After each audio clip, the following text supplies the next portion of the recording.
Welcome back to Product Therapy. You know, when you think about moving to the product operating model, it might sound straightforward on paper. Empower teams, focus on outcomes, give them autonomy to solve problems. But in practice, this journey is much, much messier. In this episode, I am joined by product coach and a good friend, Marcus Castenfors, who has spent years helping companies make this shift. Marcus recently published a great field guide on the 10 anti-patterns organizations face when moving to the product model. Today, we'll discuss those traps and why they happen, what they actually look like in the wild, and how leaders can avoid them.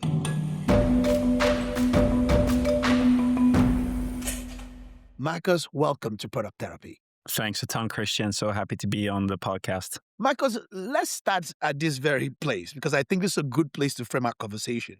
You've worked with many companies attempting to move to the product model. Maybe start with why transformations fail.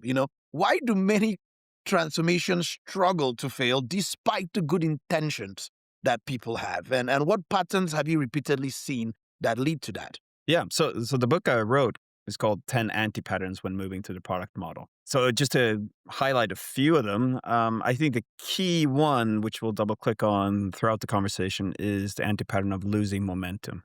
And that means that you're not showing results in the transformation. And in the transformation, you have doubters. They're doubting that this product model is going to create value for them and as an organization. And then you have believers.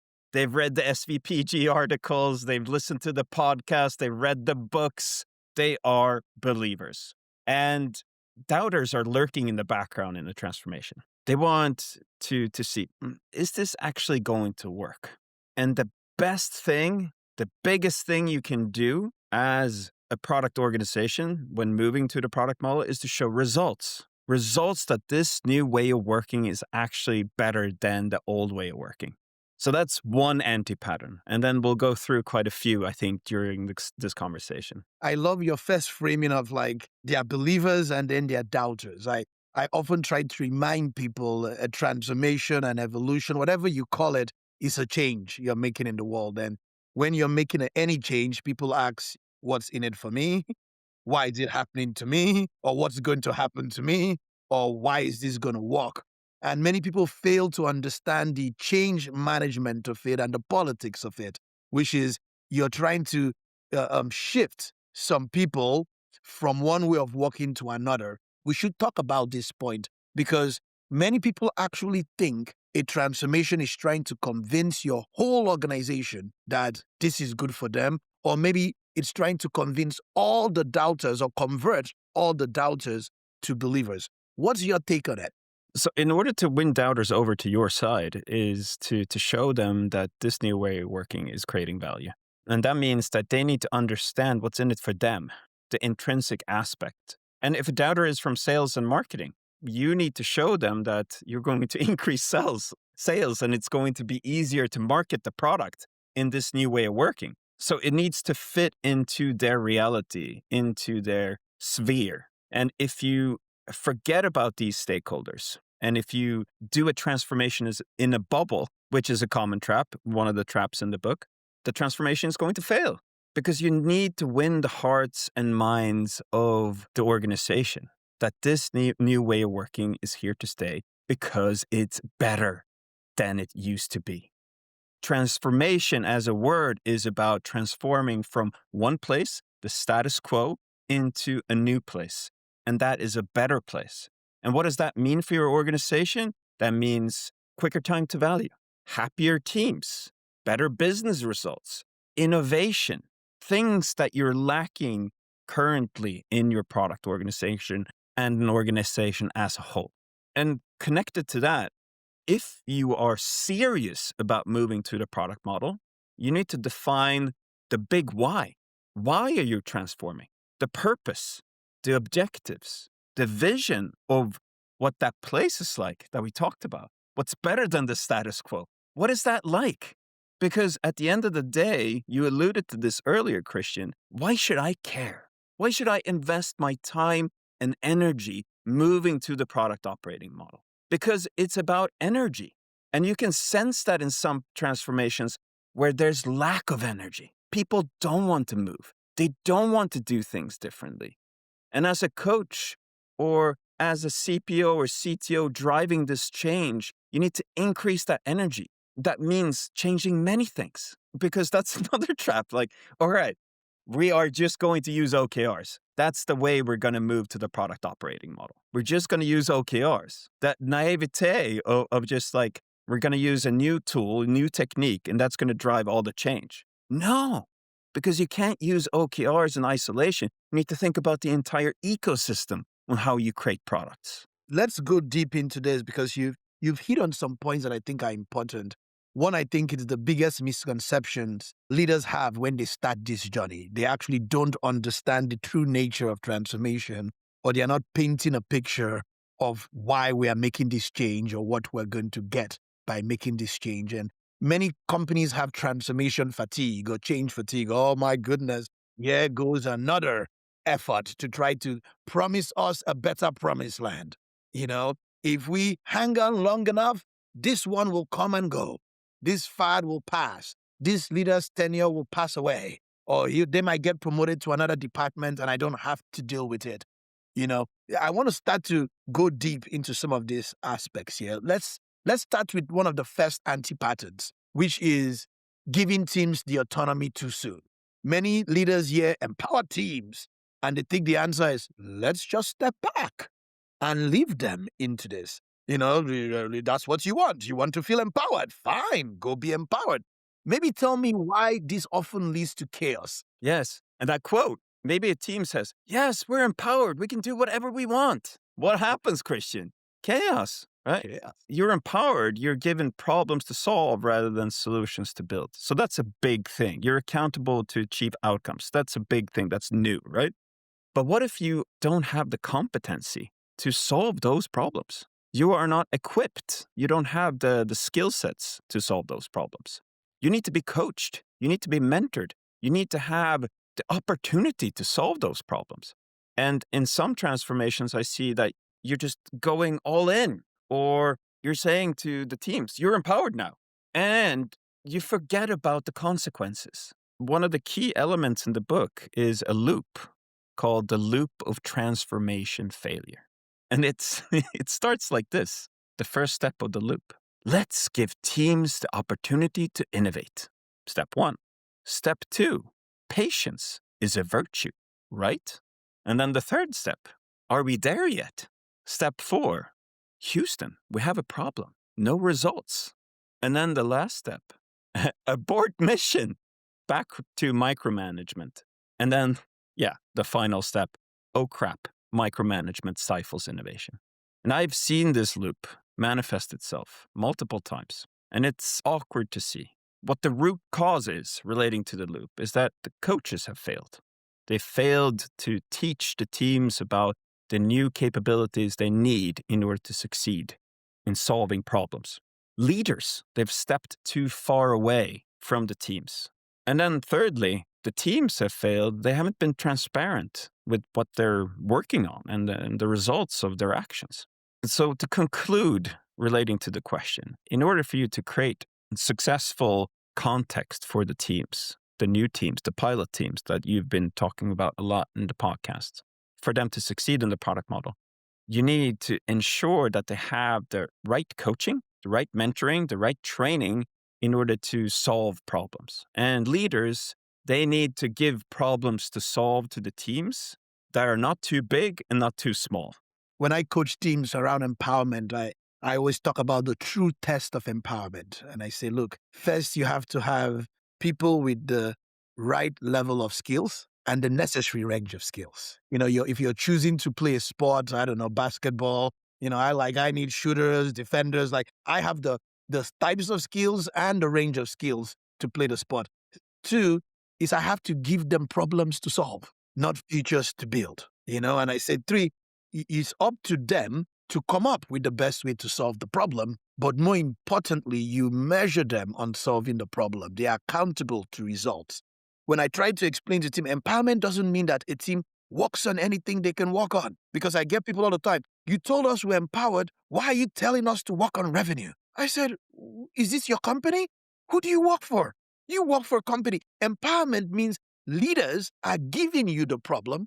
Empowerment means they are leaving it up to you to solve the problem. Autonomy means you have as much as possible in terms of the things and the clarity of context and direction and the tools and to actually solve the problem. And you actually call out what high alignment and high autonomy actually look like in practice. What does that look like for you? So high alignment and high autonomy in practice, connected to what you just said, is that leaders in the organization give good strategic context. So they have a product vision, they have product strategy, and then they have distilled that product strategy into objectives. That could be OKRs or metrics to move for the teams that connect to the bigger picture. And something I talk about in the book is the concept of the air sandwich. Picture this. You have a sandwich filled with air. So at the top, you have clear vision and direction from the leadership.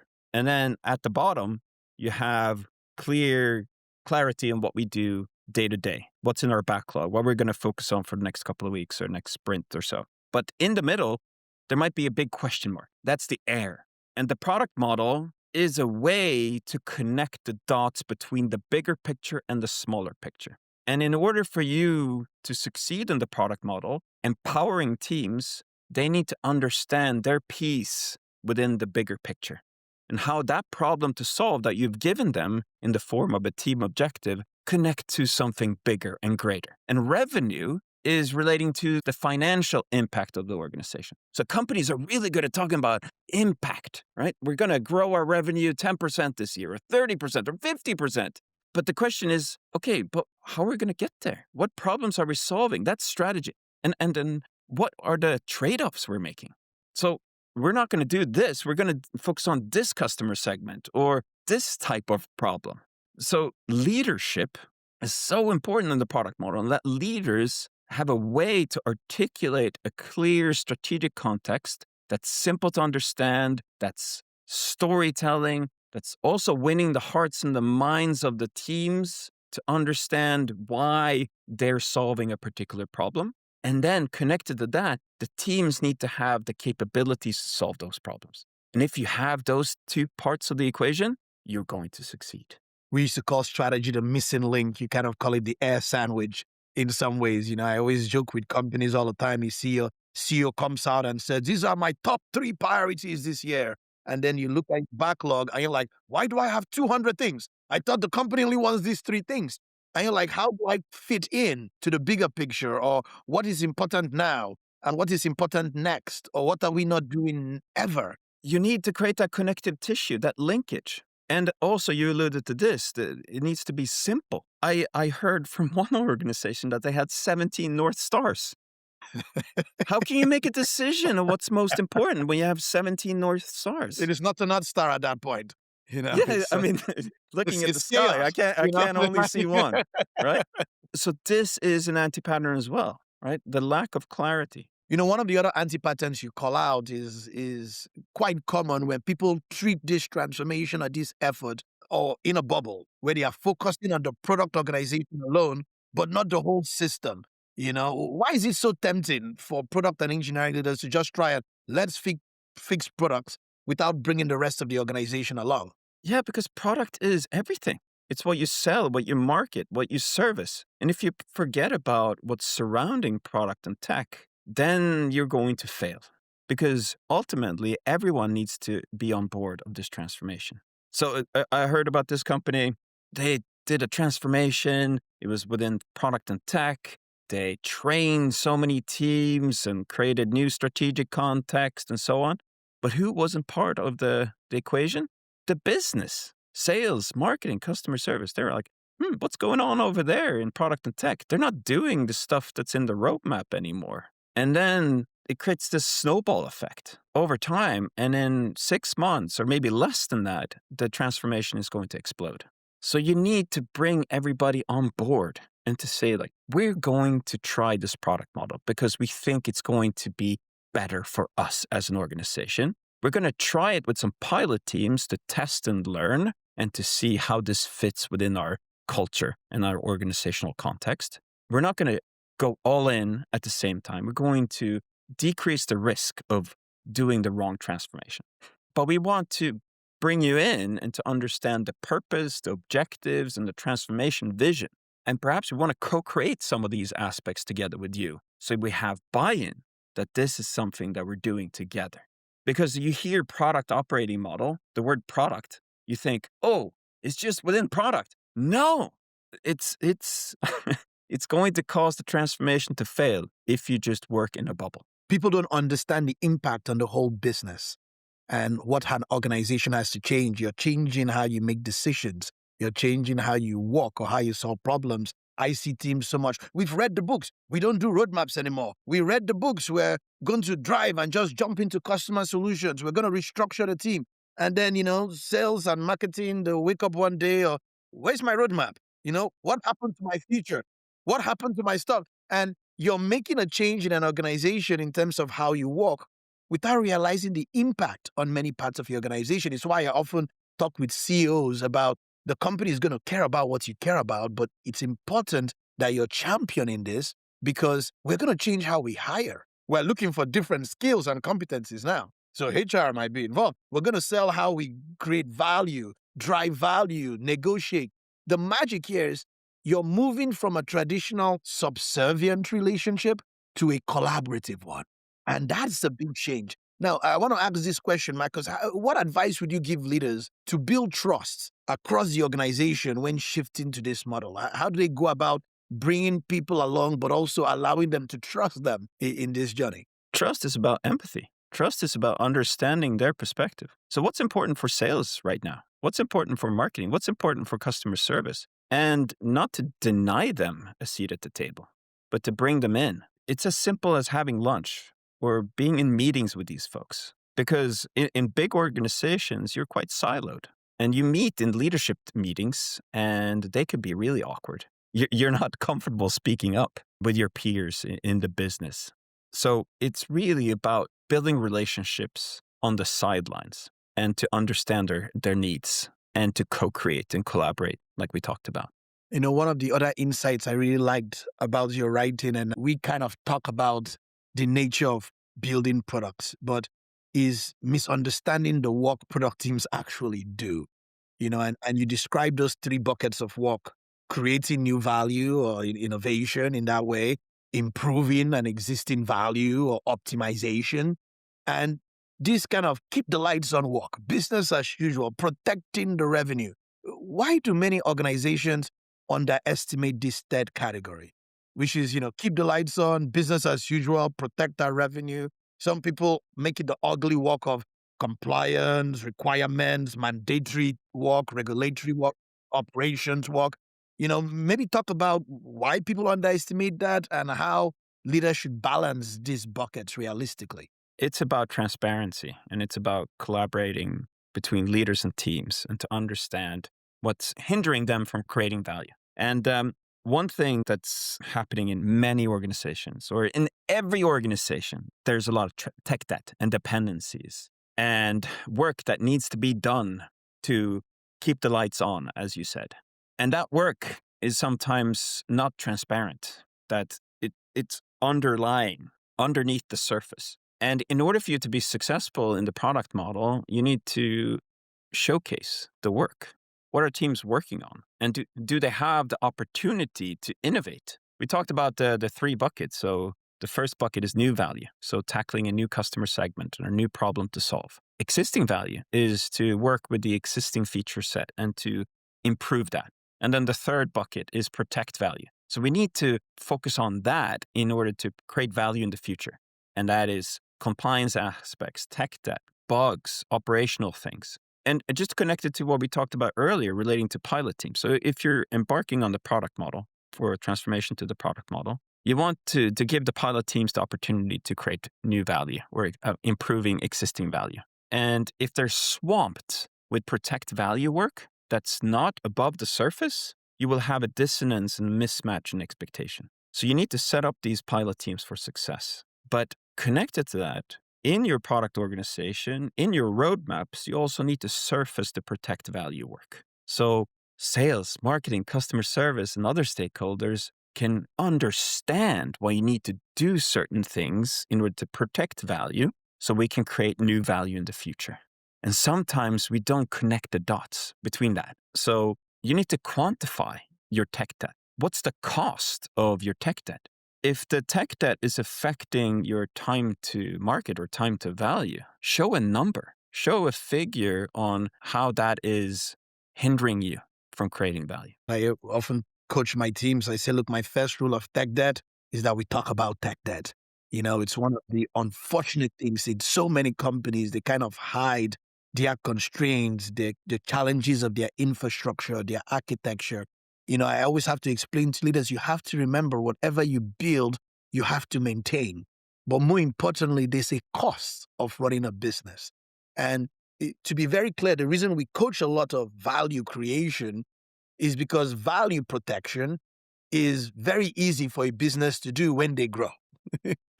They lose out on the muscle of like, we had a vision, we went out and we created a cool product, and now we're selling it. Now we're selling so well, we have to protect our revenue, protect our customers, protect our brand and our reputation. But I explain to teams all the time, it's not a competition. We kind of get it wrong when we think there is some magical trade-off of like, if I do the tech debt, I cannot innovate. Or if I innovate, I cannot do tech debt. And I tell people, okay, let's think about your household budget. How do you make a decision on should we watch Netflix or should we pay our power bill? Nobody argues in their house like, so did we use all this power? What are we not going to do? You kind of understand the cost of living in your house. And you have this discretionary spend of like, should we watch Netflix? Should we eat out today? What restaurant can we spend on? Or what can we do? And we exist in that bubble in our household of doing both of those things, more discretionary spend, more the cost of the utilities. We are keeping the lights on. We are protecting what we have, making our home safe. We are paying our water bill. So it's a very good call out about having that understanding of the reality of what product teams do. They do all of these things. And it's a fantastic example. You called out dependencies and the impact on speed. And this feels brutal in practice, being a hidden constraint. You describe this oh crap moment when team hits, we want to build something and they're like, oh, I need these 10 other teams. And I get it in many ways. People will tell me, but we are such a complex organization. Just to get anything out, I have to coordinate and work with 20 teams. Maybe tell me why dependencies can be damaging to product teams and maybe the common types of dependencies you see. Yeah, I mean, dependencies is the root of all evil when it comes to slowness in product development. I've seen it firsthand so many times. So a team is all excited about this new prototype they put together in discovery. They tested it on customers. They feel like, wow, we're onto something here. And then they go into delivery, start coding, and then they're like, oh, crap, we're dependent on this system and this team and this and this and that. So it causes slowness, like tar in the product development way of working. And that is so damaging to a transformation to the product model because you want to show results. So it doesn't matter if you're really good at discovery if you can't bring it to life. You need to tackle all three themes within transforming. So changing how you build, changing how you solve problems, and changing which problems you solve. And delivery, changing the way you build, is fundamental, right? And dependencies and tech debt is so important to create the conditions for teams to work successfully within delivery. You had a great analogy about household budget. Let me add another analogy. So you have a car. You want to reach a destination. That could be a vision. We want to go there. We want to go to LA from New York. And then you have a car and you have a steering wheel in that car. So you're going to steer that car to LA. But if you have an engine that's not set up for you to reach the destination, it's not going to matter if you have that vision of going to LA because you're not going to have the vehicle to get there. And I think that connects well to what you just discussed, that if you have tech debt and you have a lot of dependencies, you don't have a visualization of what's happening underneath the surface, how your engine is operating, you're not going to reach that product vision or enable teams to work well with product discovery. Because here's an idea. So you work with product discovery, you're all excited, and then things get slow. But what's step 2 and 3 and 4 from that? That's going to decrease the trust, and it's going to decrease the momentum in the transformation, and it's going to lead to all kinds of bad stuff. So the doubters will start to move out of the dark, and start to talk about, I'm not seeing anything happening here. We should focus on this thing in my roadmap instead. You know the stories. It's a question to ask leaders. Do you have the vehicle to accomplish your vision? And I think many people take that for granted. And to be clear, the vehicle is not just, it's actually, we call out a team topology issue. It's like, are you optimized for the distance, for the drive, for all the friction, for the road? It's kind of, do you have the tires? Do you have the stuff to get it? And it plays out because I often have to coach companies that you're currently optimized for your historical context than your strategic context. Meaning, your whole setup, is to optimize what you have, kind of survival, but it's not designed to get you where you want to go. You've picked a spot on the path. Now, going to thinking of setup and organizations, you call out this idea of when the head of product or the most senior product leader and the most senior engineering leader are misaligned, all have different agendas. I want to kind of talk about this one because it's a big antipath, and it probably even just not only in product and engineering, but why is the relationship between a head of product and a head of engineering so pivotal for a transformation? And what signals do you look for to say this is healthy or this is not? It's so pivotal because connected to what we just talked about. It's regarding the steering wheel, the product vision, the product strategy, and the engine and the vehicle. So that's the technology. So these two folks are responsible for connecting to reach the destination together. And sometimes you have an elephant in the room or many elephants in the room regarding the driving forces behind why they want to move to the product model. So maybe underneath the surface, the CTO just wants to tackle tech debt, but doesn't really care about the product vision or strategy, just cares about engineering. And then the CPO has a vision and a strategy, but just wants to still work with their previous or the existing leadership principles relating to, I'm just going to give the teams things to build that I think are great. So you're cosplaying the product model. You're using the product model as a vehicle to drive your own agenda. What I've experienced coaching CPOs and CTOs or senior product leaders and senior tech leaders is that there's misalignment. They're not talking about the fundamental driving forces why they want to transform. They picked up a book or they watched a YouTube video or something like that. They're all excited. And then they just want to shoehorn that into what they want, their own agenda. This is an interesting one. I can almost talk about the dynamic of the relationship between a head of product and a head of engineering being foundational for how teams work together because they model the collaboration. But I love how you're calling out the alignment. You might have a vision. We want to go to LA. We might have a strategy. We know the route we're going to take. But if the vehicle is not set up well, we run into problems. We might have a good vehicle that can go 500 miles an hour, but it is directionless, it is rudderless, it doesn't work well.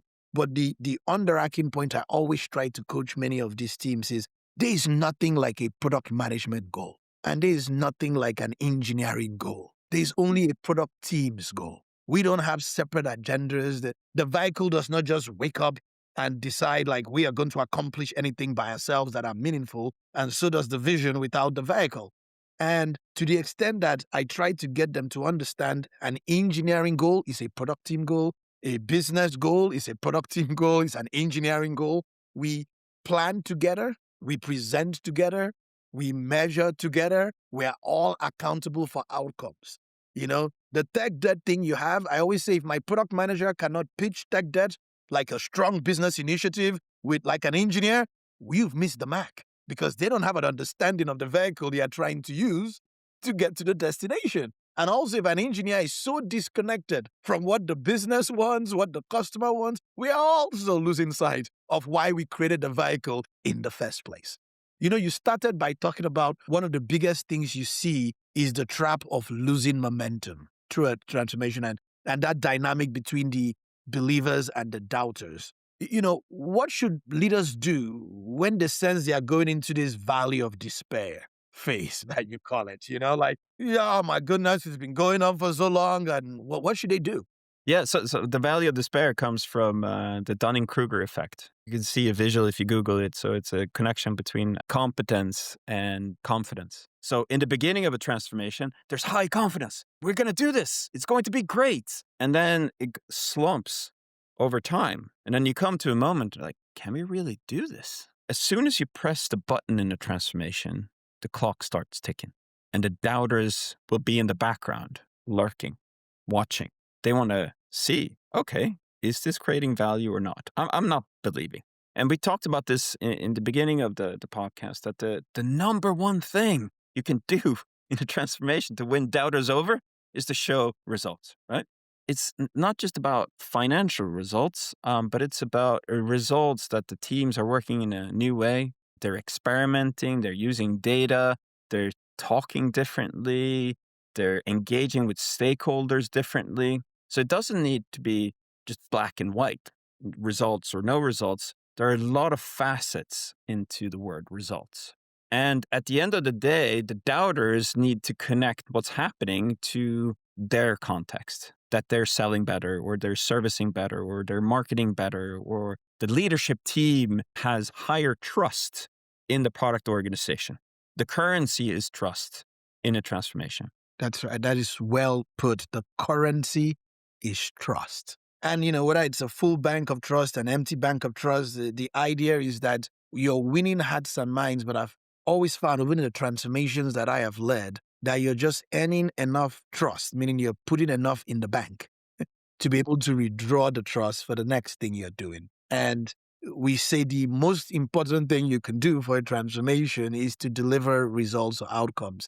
And I think many people underestimate what this is about. And I often try to remind companies, because I try to dispel that they are transforming to a thing they've never done before. And I kind of remind companies like, look, every time you've actually done something meaningful, innovated, solved a problem, delighted a customer, a lot of the transformational principles were at play. There was clarity, there was focus, there was ownership, people worked together. A lot of the principles were at play. But it was something that happened in a peak, under pressure, sometime in a bubble somewhere. And what you're really transforming to is making this a muscle or a behavior or a principle that happens in most places, in most times, in most situations. And once you start to understand this, you're like, remember that time we did a great win, 3 years ago, 4 years ago? I want to prove that we can do that consistently. And I want to be able to tell us how we did it. I tell people, move away from the theory. This is not an exercise in like, let me prototype, let me test what it could look like and stuff. You need to figure out how to prove that empowering people with problems to solve, giving them context, clarity, coaching, guidance, having them discover a solution that customers love and works for your business is actually good for you. No, not say it. It sounds good on paper. We talk the talk, but the demonstrating, proving it out in your company is what creates that momentum. Because once I see it, I'm like, that happened here. Maybe I can do it. I am a believer. The best transformation stories are not the ones from outside. They are the ones from your company within your constraints. That is the most powerful thing, the inside stories, the case studies, teams showing data, talking to customers, engaging differently. And that spreads like wildfire.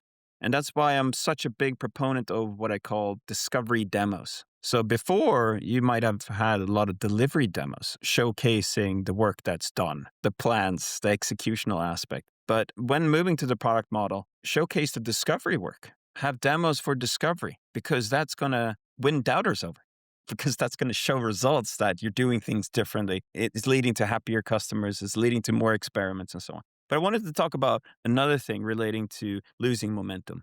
And you have this gravitational force in a transformation. So you have the project model of focusing on output, plans, predictability, and so on. And then you have the product model focusing on outcomes, strategic context, discovery, and so on.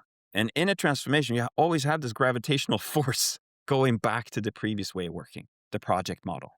And that gravitational force is connected to stress. So when you're stressed, you go back to the old way of working. And stress connects to lack of control, lack of understanding. And if you, as a product leader listening to this conversation, What you can do in order to address this gravitational force is to paint a picture, share the stories, what's being different, and to create more control, make them more confident that this new way of working is beneficial. So think about the gravitational force.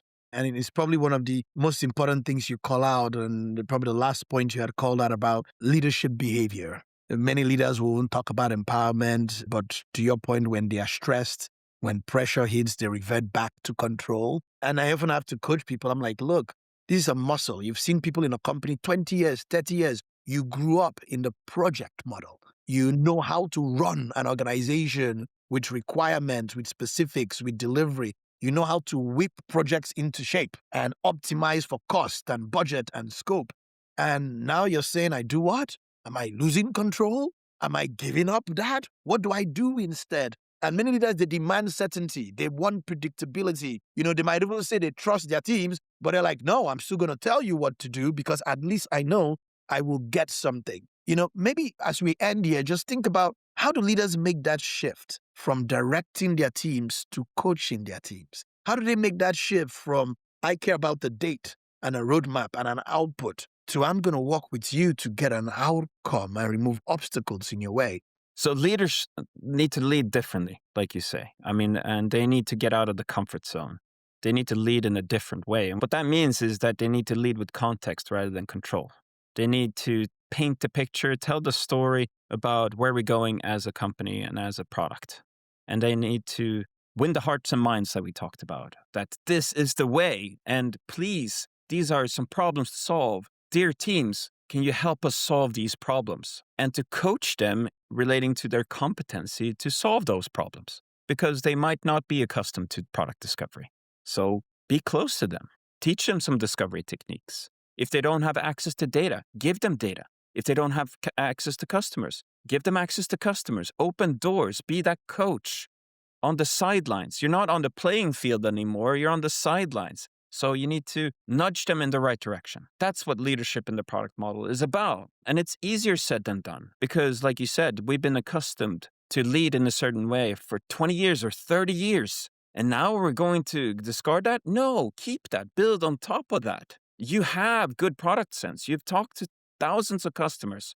You've been in this business for a long time, but distill that into something that you can coach so you can share what you know and to spread that knowledge to the teams. Because in the product model, you're unleashing the brain power in the organization. From a few brains coming up with solutions to build to many brains and also AIs coming up with solutions, right? And you have this magnificent, marvelous ecosystem of ideas and innovation if you just unlock that. But in order for teams to run in the right direction and to drive in the direction that you want, you need to nudge them. You need to stay close to them. You need to see what they're working on and then to be there on the sidelines, to coach them, to tell them, oh, you need to run faster, you need to run slower, or whatever it is, right? If you're using this coaching analogy. Marcus, one of the things I appreciated when I was reading your book was that you don't try to romanticize transformation. You kind of show that the journey is messy, it's full of tension, it's full of doubt, it's full of learning. When you were thinking about all of these anti-patterns, was there anyone that scared you the most? Like, which one stood out to you like, man, if this goes unchecked, could cause the most damage to a company? Yeah, the most damage is embarking on a transformation to the product model without having a purpose of that transformation.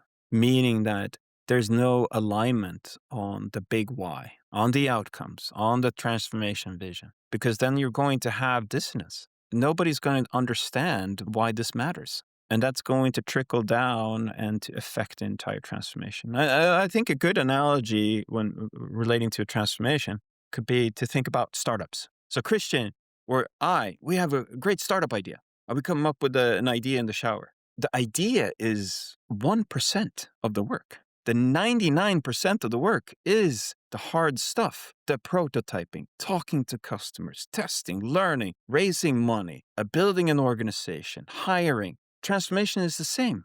The idea of a transformation, that's the easy part. But you need to make sure that you're willing to do the work of setting up teams for success, aligning with stakeholders, that they need to lead differently. You need to talk about strategy differently. You need to work with strategy differently, and so on. So Marty talks about the word serious. Are you serious?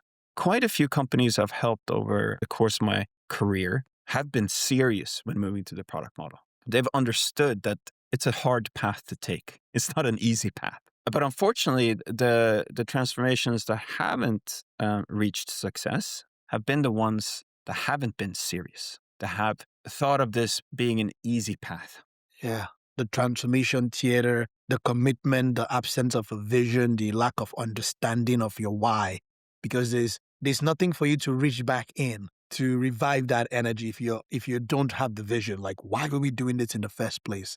Whether that's the fear of competitive threats, the frustration with how things have been, the opportunity with AI, the opportunity to get better results. I always tell companies you're either going to inspire a movement or incite a riot in your environment if you're not serious about it, and you call out this perseverance around it. Marcus, this has been a fantastic conversation. I'm sure we could spend hours on this topic. And I love that we want to go that this is not just about adopting new practices. You really kind of call out how to avoid the traps that actually derail real change in a company. And it's important that people recognize that this is a real change in culture, a real change in mindset. We frame it as in how you build, test, and measure, in how you make decisions or how you solve problems. But all of these are still changes. And, the reality about it is that these things affect humans. And at the core of it, there are many things in our human behavior, in our resistance to change, in our politics, in our company, in our organizations that we need to be cognizant about. And, you've really done an amazing job of trying to capture some of those. Thank you. Thank you. And what I fundamentally believe and why I wake up in the morning and help my companies or the clients is because I believe. I believe, and I've seen firsthand companies moving to the product model and that the teams become happier, the organization increases innovation, it creates business results, it creates better outcomes for the company.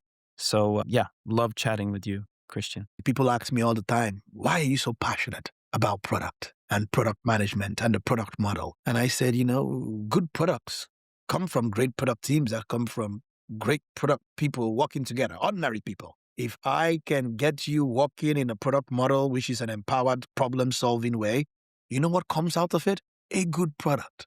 A good product solves a problem in the world. And something that creates meaning. Creates value and purpose. So absolutely, I love your passion, your energy for this subject. Thank you for being a guest today. And I look forward to another conversation soon. Thanks, Marcus. Thank you, Christian. Want to learn more? Until next time, please check out svpg.com. Sign up for our newsletter that Marty Kagan puts out. Join us for one of our workshops near you and get access to all of the articles and content we put out.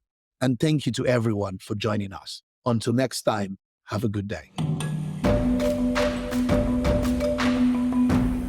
A quick disclaimer, while this podcast is named Product Therapy, it is not hosted by licensed therapists or mental health professionals, and it is in no way a substitute for professional mental health services.